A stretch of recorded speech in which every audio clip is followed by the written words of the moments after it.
14 अप्रैल हम लोग प्रति वर्ष B.R. अम्बेडकर साहब का जन्मदिन मनाते हैं। आपको सबको पता होगा कि B.R. अम्बेडकर भारतीय संविधान का निर्माता, पिता, जनक जो कह लीजिए उन्हें माना जाता है। वो ऐसा इसलिए कहा जाता है कि भारत के संविधान का जो प्रारूप तैयार किए थे वो B.R. अम्बेडकर थे। आपको ये मालूम होगा या नहीं होगा, ये बता देना चाहता हूं कि B.R. अम्बेडकर अपने जमाने में दुनिया के सबसे पढ़े लिखे व्यक्ति थे। उनके पास 34 से ज्यादा डिग्रियां थी और कम से कम उन्हें 9 भाषाओं का ज्ञान था। हिंदी, संस्कृत, पाली, अरबी, फारसी, बांग्ला। आप समझ सकते हैं कि अम्बेडकर साहब अपने आप में अद्भुत थे। तो उनको सिर्फ उनके जन्मदिन पर याद करना ये उनके साथ न्याय नहीं होगा। अम्बेडकर साहब को हम सबको प्रतिदिन अपने स्मरण में रखना चाहिए, क्योंकि अम्बेडकर साहब का कहना था कि जब तक समाज में समानता नहीं आएगी तब तक समाज में स्वतंत्रता नहीं आएगी, और जब तक समाज में स्वतंत्रता नहीं आएगी तब तक समाज में, देश में आप एक सच्चे लोकतंत्र का स्थापना नहीं कर सकते हैं।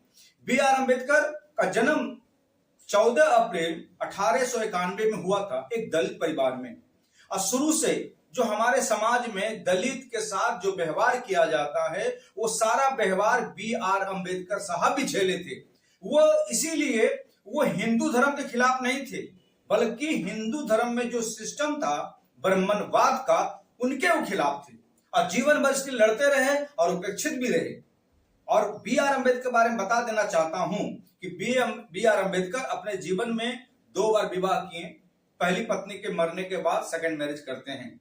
अब B.R. अम्बेडकर अपने जीवन के अंतिम काल में, जब उनका मृत्यु 1956 में हुआ, जस्ट 2 मंथ्स पहले यानी 14 अक्टूबर को वो सनातन धर्म को, हिंदू धर्म को त्याग करके वो बुद्ध का धर्म अपनाते हैं। अपने साथ लाखों लोगों को बौद्ध धर्म की ओर अपनाते हैं, परंतु जस्ट 2 मंथ्स के बाद यानी दिसंबर में उनका डेथ हो जाता है। तो सब तो लोग बोलते हैं कि B.R. अम्बेडकर हिंदू धर्म छोड़ के बौद्ध धर्म अपनाए, परंतु कितने वर्ष पहले, जस्ट 2 मंथ्स। बाकी सारा जीवन उनका एज ए हिंदू धर्म में ही व्यतीत किए। B.R. अम्बेडकर आज हमारे बीच में नहीं है, लेकिन उनका बनाया हुआ कानून विश्व का सबसे बड़ा, सबसे अद्भुत और सबसे लोकप्रिय कानून है।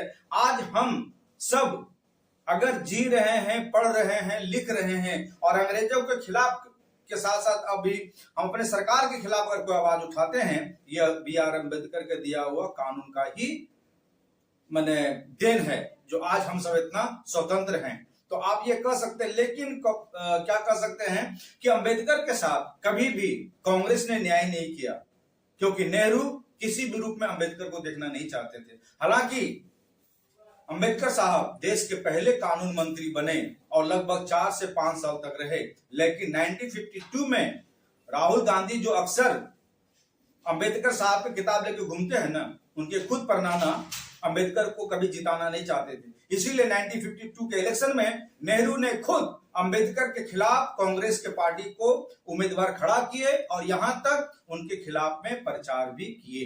तो इस तरह B.R. अम्बेडकर का जीवन सामान्य जीवन नहीं था। आज हम सब समान जीवन जी रहे हैं ना। आज समाज में छुआछूत जैसे समस्याओं को दूर कर रहे हैं और पिछड़ी जातियों को रिजर्वेशन दे रहे हैं। ये सब B.R. अम्बेडकर का देन है। इसलिए B.R. अम्बेडकर जी का जो देन है हमें भूलना नहीं चाहिए। अगर ये मेरा वीडियो आपको अच्छा लगता है, इसको लाइक शेयर जरूर कीजिए। जय हिंद, जय भारत।